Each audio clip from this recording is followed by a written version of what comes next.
আসসালামু আলাইকুম। আলহামদুলিল্লাহ আমরা আমাদের ছাগলের খামারটা অবশেষে ছোট্ট পরিসরে আবারও শুরু করতে যাচ্ছি। যদিও এই জায়গাতেই আমাদের আগে ছাগলের খামার ছিল, পরবর্তীতে এই জায়গাটাকে ভেঙে আমরা এখানে বাছুর রাখতাম। তার পরবর্তীতে আপনারা দেখছেন এখানে আমরা হাঁসের বাচ্চা ব্রুডিং করছি এবং এই ব্রুডিং করার পর এখন এই জায়গাটাকে পুনরায় আমরা ছাগল পালার জন্য আবার প্রস্তুত করার চেষ্টা করতেছি। মূলত আবারও নতুন করে কয়েকটা ছাগল পালন করার জন্য এই জায়গাটাকে আমি রেডি করতেছি আর কি। ছাগল পালন সম্পর্কে এর আগে কয়েকটা ভিডিওতে আমি আপনাদেরকে বলছি ছাগল পালনে যথেষ্ট লাভ আমাদের ছিল, কিন্তু ব্যস্ততার কারণে, সময় স্বল্পতার কারণে এবং আমাদের গরুর খামার পরবর্তীতে বড় হয়ে যাওয়ার কারণে ছাগলের দিকে আমরা সময় দিতে পারিনি তৎকালীন সময়। এই জন্য আমরা এটাকে বন্ধ করে দিয়েছিলাম, কিন্তু আমাদের আলহামদুলিল্লাহ বেশ লাভজনক একটা অবস্থান ছিল তৎকালীন সময়ে ছাগলে। কিন্তু একসাথে গরুর খামারে অনেকগুলা বাচ্চা হওয়ার কারণে, মানে বাছুর হওয়ার কারণে আমাদের গরুর বাচ্চা রাখার মতো তেমন কোনো জায়গা ছিল না এবং আমাদের দেশি মুরগির যে খামারটা ছিল এটাও ধীরে ধীরে বড় হওয়ার কারণে মুরগি রাখারও জায়গা ছিল না এবং এর পাশাপাশি আমরা যে এই বাছুরগুলোকে রাখতে পারতেছিলাম না, যে জন্য এই ছাগলের খামারটা ভেঙে আমরা দুই ভাগ করছিলাম।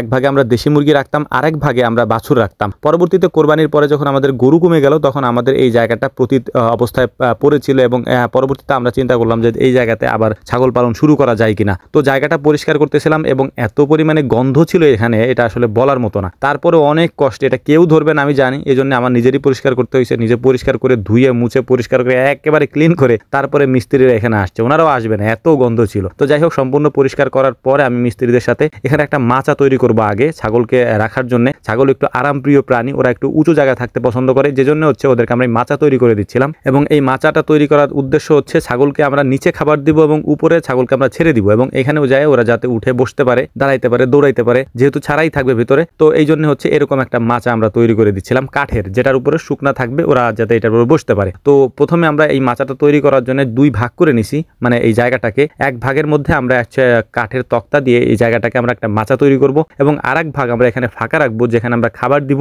অথবা যে মলমূত্র আছে সেটাকে আমরা নিচে নিয়ে আসবো এবং এখান থেকে এটাকে পরিষ্কার করার চেষ্টা করব। তো মিস্ত্রির সাথে কাজ করতেছিলাম এবং আমরা দুজনে খুব মনোযোগ দিয়ে কাজ করতেছিলাম, কারণ যাতে কোনো ভুল না হয় আর কি। তক্তাগুলো যাতে ফাঁকা না হয়, এখান দিয়ে মলমূত্র আমি ফালাবো না, এটাকে আমি সুরে নিয়ে আসবো, সুরে তারপরে মাটিতে ফেলবো, মানে ফ্লোরের উপরে ফেলবো, সেখান থেকে সুরে বাইরে ফেলে দেবো আর কি। তো তাড়াহুড়া করে কাজ করা যেহেতু, কারণ যে এই কাজগুলো ওনাদেরকে আমার করাই রাখতে হবে, কারণ খুব শীঘ্রই আমরা ছাগলগুলো এখানে তুলবো ইনশাআল্লাহ, একটা চিন্তা ভাবনা আমার আছে। তো ছাগল পালন সম্পর্কে আপনাদেরকে আগেও বলছি, ছাগল পালনটা আমরা আগে খুব ভালোভাবেই করতাম, কিন্তু পরবর্তীতে আমাদের একটু সমস্যা হওয়ার কারণে, যে সমস্যাটা আপনাদেরকে বললাম, এটার কারণে আমরা বিক্রি করে দিয়েছিলাম। কিন্তু যে টাকা দিয়ে আমরা ছাগল কিনছিলাম এবং পরবর্তীতে যে টাকা আমরা বিক্রি করছি সেটা হিউজ পরিমাণে ছিল। এবং আলহামদুলিল্লাহ আমাদের যেসব কাজ আপনারা দেখেন এগুলো আমাদের এক্সপেরিমেন্টও আপনারা দেখেন এবং এর পাশাপাশি যদি এটা সফলতা আসে সেটাও আমরা আপনাদেরকে বলি এবং এটা সফল না হলে সেটাও আমি আপনাদেরকে বলি। প্রত্যেকটা জিনিস শুরু হয় আমাদের শখের খামার দিয়ে, মানে যে কোনো জিনিস আমি যখন শুরু করি সেটা শখ করেই শুরু করি। পরবর্তীতে এই জিনিসের প্রতি আমার এত পরিমাণে ডেডিকেশন থাকে যে আলহামদুলিল্লাহ এটাকে আমি কোনো মতেই, আমার লাভ না হোক সমস্যা নাই, কিন্তু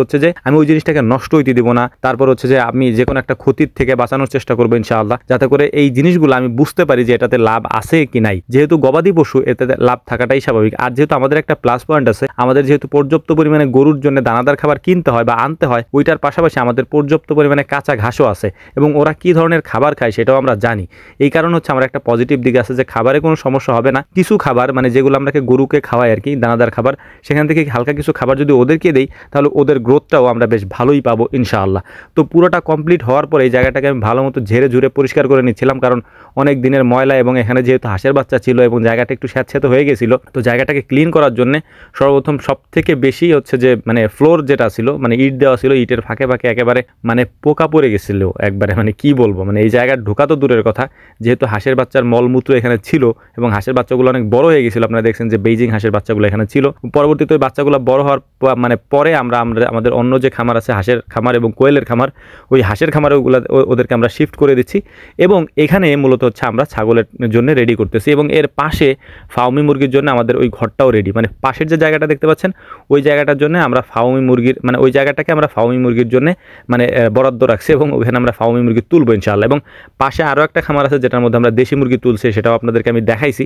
তো এই ছিল মূলত আমাদের ভিডিও এবং আমাদের ভিডিওতে কোনো তথ্য যদি আপনাদের দিতেও হয় বা আমাদেরকে যদি কোনো পরামর্শ দিতে হয় তাহলে অবশ্যই কমেন্ট করবেন এবং আমাদেরকে জানাবেন যে কোন বিষয়গুলো আমাদেরকে খেয়াল রাখা উচিত ছাগল পালনের ক্ষেত্রে। এর এর কারণ হচ্ছে আমরা সব কিছুই জানি না, যেরকম আপনারা মনে করেন যে হয়তো আমরা সব কিছুই জানি না, আমাদের জানার বাইরেও আপনাদের অভিজ্ঞতা থেকেও আমরা জানতে পারি এবং আপনাদের পরামর্শেও আমরা অনেক কিছু বুঝতে পারি। এটা আমাদের জন্য একটা পজিটিভ দিক যে আমাদের এত বড় একটা পরিবারের মানে সদস্য আমি আপনাদের মধ্যে আমি আছি আলহামদুলিল্লাহ।